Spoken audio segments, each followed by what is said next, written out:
नमस्कार. आजच्या या विशेष विश्लेषणात तुमचं खूप खूप स्वागत आहे. आज आपण एका अशा विषयावर चर्चा करणार आहोत जो आपल्या सर्वांच्याच आर्थिक भविष्याशी अगदी घट्ट जोडलेला आहे. आपण सगळेच कष्टाने पैसे कमावतो, ते सुरक्षित ठेवण्याचा प्रयत्न करतो आणि ते वाढावेत अशी आपली अपेक्षा असते. पण आजकाल ज्या वेगाने महागाई वाढतीये ते पाहता आपले पैसे साठवण्याचे नेहमीचे जुने मार्ग खरोखरच काम करत आहेत का? आज आपण याच प्रश्नाचं उत्तर शोधणार आहोत आणि महागाईवर यशस्वी मात करण्यासाठी बँकेतल्या ठेवीं इतकेच सुरक्षित असलेले 3 भन्नाट पर्याय समजून घेणार आहोत. चला तर मग थेट या विषयाच्या मुळाशी जाऊया. आज आपण नक्की काय काय पाहणार आहोत त्याची ही एक छोटीशी रूपरेषा. आपण सुरुवात करू महागाईचा लपलेला खर्च समजून घेण्यापासून. त्यानंतर आपण 3 उत्तम पर्यायांची माहिती घेऊ: लिक्विड फंड, पोस्ट ऑफिस योजना आणि रिझर्व्ह बँकेचे बॉन्ड्स. आणि शेवटी या सगळ्याची सांगड घालून एक आदर्श गुंतवणूक धोरण कसं असावं तेही पाहू. तर सुरुवात करूया पहिल्या आणि अत्यंत महत्त्वाच्या मुद्द्यापासून, महागाईचा लपलेला खर्च.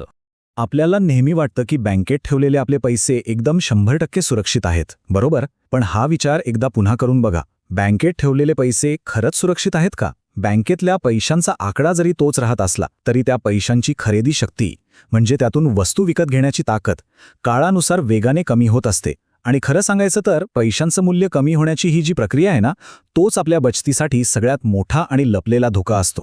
आणि या धोक्याचं साधं आणि सोपं नाव आहे महागाई. आता तुम्ही म्हणाल, सरकारी आकडेवारीनुसार महागाईचा दर तर 6 ते 7% आहे. पण आपण वैयक्तिक महागाईचा दर समजून घेणं जास्त गरजेचं आहे. आजकाल वैद्यकीय खर्च आणि शिक्षणाचा खर्च वर्षाला 10 ते 13% वाढतोय. या सगळ्याचा एकत्रित विचार केला तर आपला स्वतःचा वैयक्तिक महागाई दर चक्क 9% जाऊन पोहोचतो. याचा अर्थ काय? तर आज जर बँकेत 1 लाख रुपये नुसतेच पडून ठेवले तर एका वर्षानंतर त्या पैशांची ताकद फक्त 91,000 रुपयांइतकीच उरेल. विचार करा, महागाई 9,000 रुपये अक्षरशः खाऊन टाकते. आता जरा या दुसऱ्या बाजूकडेही लक्ष द्या. एकीकडे महागाई 9% वेगाने पळतीये आणि दुसरीकडे बचत खात्यावर आपल्याला काय मिळतं? जेमतेम 2 ते 3% व्याज. मुदत ठेवींवर म्हणजे FDवर फार तर 6-7% मिळतात.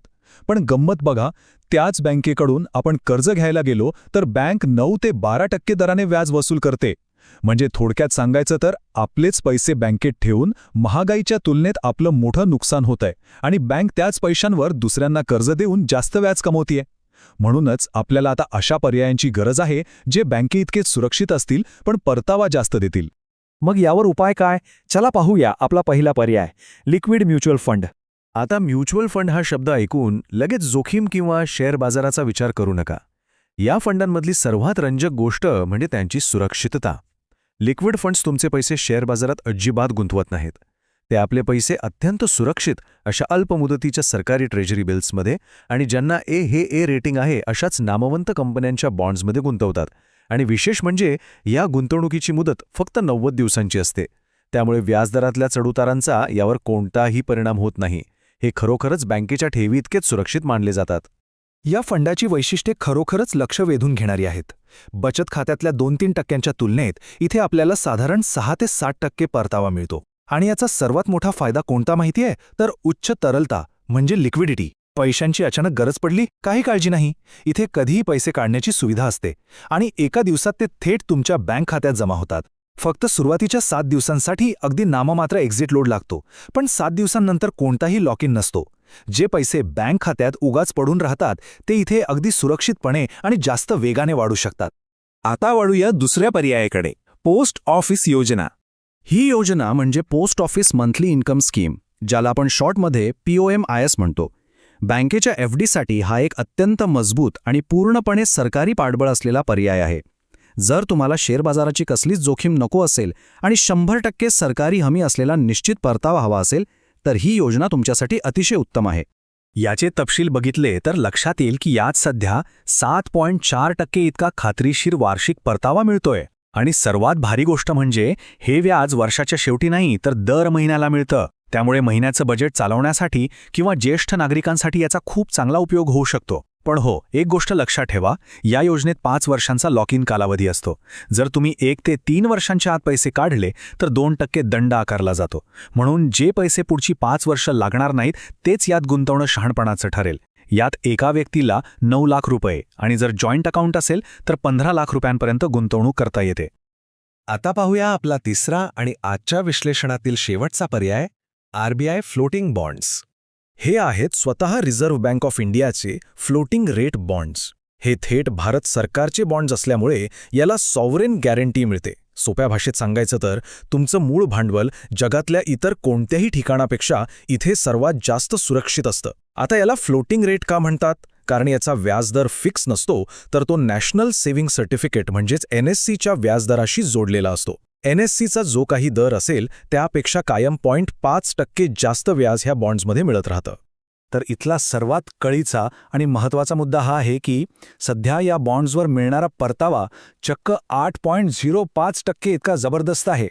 बँकेत मिळणाऱ्या व्याजाशी जर याची तुलना केली तर हे अगदी स्पष्ट होतं की आपले पैसे इथे किती वेगाने आणि तेही पूर्ण सुरक्षिततेसह वाढू शकतात. चला या बॉन्ड्सचे बाकीचे तपशीली झटपट समजून घेऊया. यात गुंतवणुकीसाठी 7 वर्षांचा लॉक इन कालावधी असतो. पोस्ट ऑफिसप्रमाणे यात दर महिन्याला व्याज मिळत नाही, तर ते दर 6 महिन्यांनी थेट तुमच्या खात्यात जमा होतं. अगदी 1,000 रुपयांपासून तुम्ही याची सुरुवात करू शकता आणि गुंतवणुकीसाठी कसलीही कमाल मर्यादा नाहीये. कितीही पैसे गुंतवा. फक्त एक छोटीशी गोष्ट लक्षात असू द्या की यातून मिळणारं व्याज हे इन्कम टॅक्स स्लॅबनुसार पूर्णपणे करपात्र असतं. हे बॉन्ड्स खरेदी करणंही खूप सोपं आहे. कोणत्याही मोठ्या राष्ट्रीयकृत बँकेत जाऊन तुम्ही ते घेऊ शकता. आता या सगळ्या माहितीचा प्रत्यक्ष वापर कसा करायचा पाहूया. आपला 5वा आणि शेवटचा भाग, आदर्श गुंतवणूक धोरण. हे तुलनात्मक विश्लेषण बघितल्यावर तुम्हाला निर्णय घेणं अगदी सोपं जाईल. समजा पैशांची कधीही लगेच गरज पडू शकते, तर 6 ते 60% परतावा देणारा लिक्विड फंड सर्वोत्तम आहे. जर तुम्हाला दर महिन्याला फिक्स उत्पन्न हवं असेल आणि 5 वर्षे पैसे अडकवण्याची तयारी असेल, तर 7.4% निश्चित परतावा देणारी पोस्ट ऑफिस योजना उत्तम. आणि जर तुमचा दृष्टिकोन 7 वर्षांचा असेल आणि तुम्हाला सर्वोत्तम सुरक्षिततेसह सर्वात जास्त परतावा हवा असेल, तर रिझर्व्ह बँकेच्या बॉन्ड्सचीच निवड करायला हवी. आणि यावरून एक गोष्ट अतिशय स्पष्ट होते की आपण आपल्या पैशांची विभागणी कशी केली पाहिजे.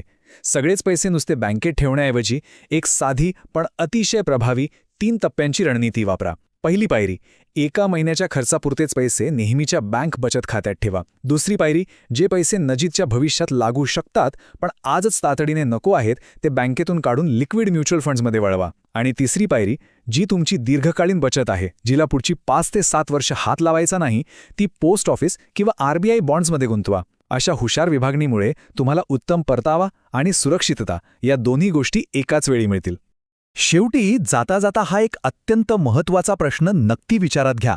जे कष्टाचे पैसे आज तुमच्या बँक खात्यात नुसतेच पडून आहेत, ते 9% या वैयक्तिक महागाईवर मात करण्यासाठी पुरेसे काम करत आहेत का? जर आतून उत्तर नाही असं येत असेल, तर आजच आपल्या गुंतवणुकीच्या पद्धतीचा पुनर्विचार करण्याची वेळ आली आहे. बँकेच्या त्या जुन्या पारंपरिक चौकटीतून बाहेर पडून हे सुरक्षित आणि अधिक परतावा देणारे मार्ग निवडलेत ना, तर महागाई तुमच्या बचतीचा घास घेणार नाही. उलट तुमची बचत महागाईवर सहज मात करेल. आजच्या या विश्लेषणात वेळ दिल्याबद्दल खूप खूप धन्यवाद. अशाच माहितीपूर्ण विश्लेषणासोबत पुन्हा भेटू.